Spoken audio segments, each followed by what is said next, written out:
কালকে 12টার মধ্যে তুমি তোমার টাকা পাইছে। আজকে দেওয়ার কথা ছিল, কিন্তু ওই লোক যার কাছে টাকা পায় সেই লোক তাকে দিতে পারে, তাই কইলো যে কালকে দিন। জমি বিক্রি করে কি টাকা নিয়ে নিছো?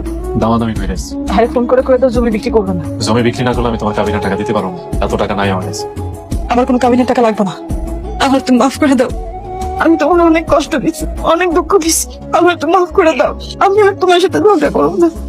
দিন শেষে তুমি শুধু আমারই কইও যে তুমি আমার পাশে থাকি, আমার দুনিয়াটা সহজ হয়েছে। তুমি দেখবে আমি সবকিছু পাই না নিয়ে কিছু বলবো না। আমি সারা জীবন শুধু আমার নিজের কষ্টটা দেখছি, একটা বারো তোমার কষ্টের কথা চিন্তা করিনি। তোমারও যে খারাপ লাগে একটা বারো ভাইবা দিইনি।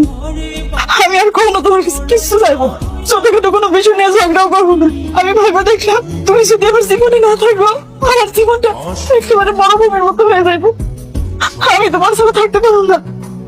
আমি তোমার কাছে একটা জিনিস চাইবো, দিবা? কি কও? আমি আর তোমার সাথে কখনো রাগারাগি করবো না, আর কোনো ছোটখাটো বিষয় নিয়ে তোমার সাথে ঝগড়াও করবো না। তোমার কাছে